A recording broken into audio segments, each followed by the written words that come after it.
Hello everyone, welcome to Plus 2 class chemistry video lesson. Continuing chapter solutions, in this video today we are going to study about the solutions of gases in liquids. Gases dissolve in liquids to form liquid solutions.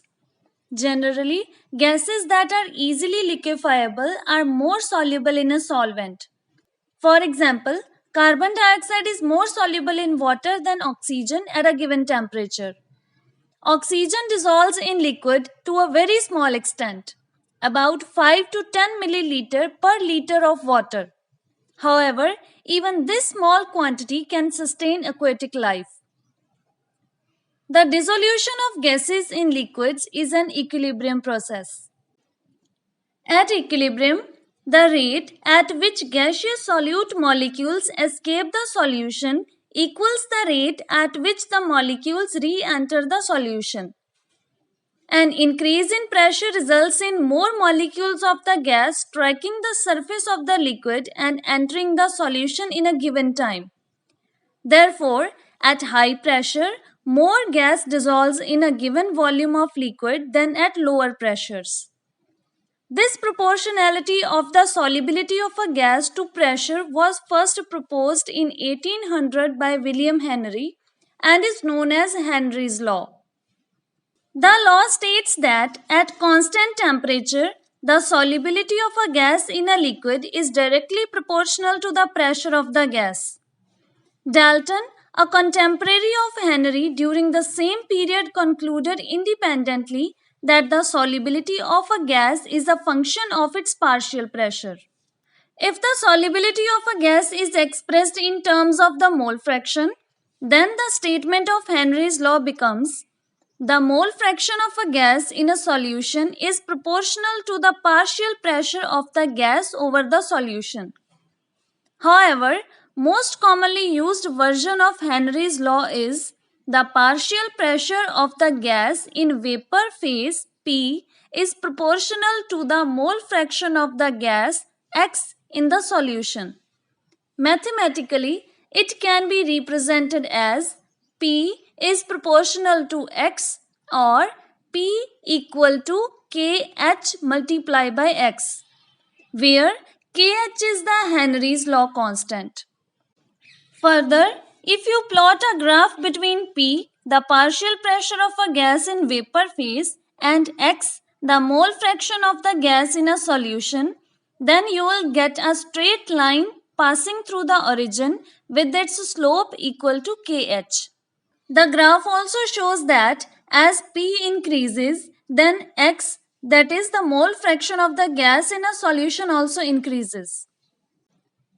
From the equation P equal to KH multiplied by X, it is clear that greater the value of KH, lower is the solubility of the gas at the same partial pressure at a particular temperature.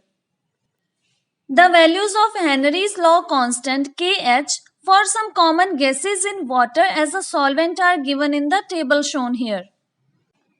From these values, we can conclude that Henry's law constant is a function of the nature of the gas. On comparing the values of Henry's law constant for oxygen and nitrogen, we can infer that the value of KH increases with an increase in temperature. As a result, the solubility of gases generally decreases with an increase in temperature. Also, if the dissolution of gases in liquids is considered as a process similar to condensation, then it is an exothermic process where a dynamic equilibrium is established between the gas and the solution phase. On applying Le Chatelier's principle to this equation, we say that the solubility of a gas decreases with an increase in temperature. It is seen that when water is heated, bubbles of gas appear on the sides of container well below its boiling point. These are the bubbles of air which are evolved when water, which is air saturated at lower temperature, is heated. You must have observed that hot water tastes flat. It happens because the oxygen in it has been expelled by heating. Have you ever wondered why aquatic species are more comfortable in cold water rather than in warm water? This is because the solubility of oxygen is more at low temperature.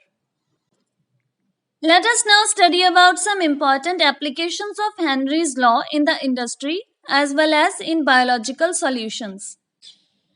Carbonated drinks are packed under high pressure of carbon dioxide, some of which gets dissolved in the beverage. When the bottle is opened, the partial pressure of carbon dioxide above the solution decreases. As a result, some of the dissolved carbon dioxide comes out of the solution as bubbles. Henry's law has an important application for scuba divers. The pressure is very high deep in the sea. As a result, the amount of nitrogen dissolved in the blood and other tissues of deep sea divers increases. If the diver returns to the surface too rapidly, then the nitrogen forms bubbles in the blood as it becomes less soluble due to decrease in the pressure. These bubbles are dangerous as they can affect small arteries, causing serious damage by stopping the flow of blood to a particular organ. These bubbles affect nerve impulses and give rise to a disease called bends or decompression sickness if they do not ascend to the surface slowly, allowing themselves time to adjust to the lower pressure at the surface. To avoid this problem, artificial breathing mixtures consisting of 32.1% oxygen, 56.2% nitrogen, and 11.7% helium are used. Helium is 5 times less soluble in the blood than nitrogen. As a result, there is less dissolved gas to form bubbles. On the other hand, at high altitudes, the atmospheric pressure is low and there will be less concentration of dissolved oxygen in blood and tissues. Therefore, mountaineers at very high altitudes suffer from anoxia, which is low oxygen supply in tissues accompanied by weakness and inability to think clearly. That is why mountaineers carry oxygen cylinders at high altitudes.